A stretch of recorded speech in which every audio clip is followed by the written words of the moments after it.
কোটা বিরোধী আন্দোলন এখানে আসলে পূর্বঘোষিত সময় 10টায় শুরু হওয়ার কথা আছে বিশ্ববিদ্যালয়ে, এবং 10টা থেকে শিক্ষার্থীরা আসতে শুরু করে, কিন্তু দফায় দফায় প্রায় ঘন্টাখানেক ভারী বৃষ্টিতে শিক্ষার্থী কিছুটা কম ছিল। তারপরে আমরা দেখেছি বৃষ্টির মধ্যে তারা রাজশাহী বিশ্ববিদ্যালয়ের মূল ফটক, যেখানে নাটোর এবং রাজশাহী ঢাকার সঙ্গে যে সড়কটি যুক্ত হয়েছে 4 লেনের সড়কটি পুরোটাই বন্ধ করে দিয়ে এই সড়কের উপর তারা বসে আন্দোলনটি শুরু করেছেন।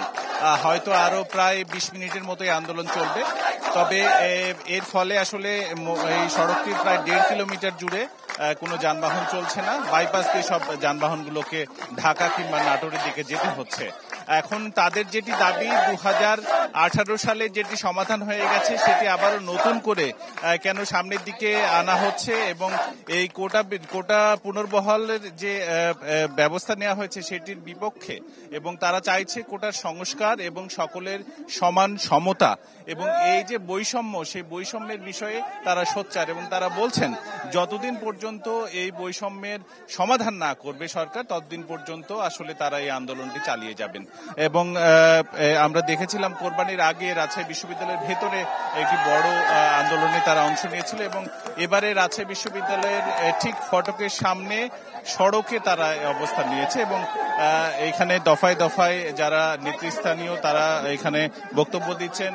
বিশ্ববিদ্যালয়ের শিক্ষক তারা এখানে রয়েছেন এবং কয়েকজন তাদের সাথে একাত্মতা ঘোষণা করেছেন। মাঝে মাঝে তারা যে সংগ্রামী গান সেগুলো পরিবেশন করছেন। এই মুহূর্তে সবাই দাঁড়িয়ে গেছেন এবং একটা র্যালি হবার কথা এখান থেকে বিশ্ববিদ্যালয়ের অভ্যন্তর পর্যন্ত, এবং তারপরে এই আন্দোলন আজকের মতো তারা স্থগিত করবে। তবে যতক্ষণ পর্যন্ত তাদের দাবি পূরণ না হচ্ছে ততক্ষণ পর্যন্ত তারা এই আন্দোলন চালিয়ে যাবেন বলে ঘোষণা দিয়েছেন। এ ছিল আমার কাছে রাজশাহী বিশ্ববিদ্যালয়ের সামনে থেকে। আবরার, আপনাকে ধন্যবাদ। এবার আমরা চলে যাব ঢাকা বিশ্ববিদ্যালয়ে আছেন জুমাতুল বিদা। সেখানে আসলে স্টুডেন্টদের কর্মসূচি কি আছে আজকে জানাবেন আমাদের। নগদের কাছে সব গ্রাহকই প্রিয়, তাই তো সারা দেশে ক্যাশ আউট চার্জ সবচেয়ে কম।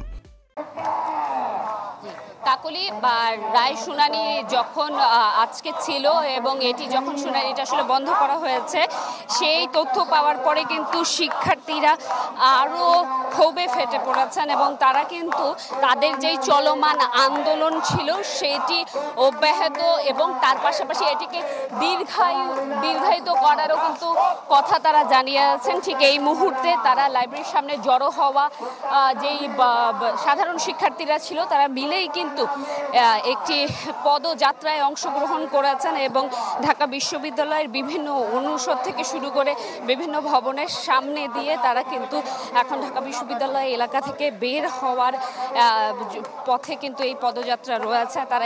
তাদের সাথে আমরা কথা বলার চেষ্টা করেছিলাম, তাদের কাছে জানতে চেয়েছিলাম যে তাদের অভিব্যক্তি কি এবং আজকের রায়ের বিষয়টি তারা জানিয়েছেন যে আদালতের প্রতি তারা শ্রদ্ধাশীল, একই সাথে নিজেদের যেই অধিকার আদায় সেই অধিকার আদায়ের জন্য বৈষম্যমূলক যেই প্রথা রয়েছে সেই প্রথাটি বিলুপ্তি ঘটিয়ে যাতে বৈষম্যহীন মেধা ভিত্তিতে নিয়োগ করা হয় সেই বিষয়টি তীব্র দাবি জানিয়েছেন তারা, এবং তারা শুধুমাত্র যে প্রথম দ্বিতীয় শ্রেণী নয়, তৃতীয় চতুর্থ সহ প্রতিটি গ্রেডে যাতে বৈষম্যহীনভাবে নিয়োগ ব্যবস্থা করা হয় সেই আহ্বানটি জানিয়েছেন। একই সাথে শুধুমাত্র 2টি কোঠার কথা তারা বলেছেন যদি সরকারের সম্মতি থাকে এবং তাদের বিবেচনায় নিতে পারে, সেটি একটি হচ্ছে ক্ষুদ্র গোষ্ঠীর জন্য একটি কোঠা, এবং একই সাথে যারা শারীরিকভাবে অক্ষম কিংবা বিশেষায়িত তাদের জন্য কোঠার কথা বলেছেন। এর বাদে সকল ধরনের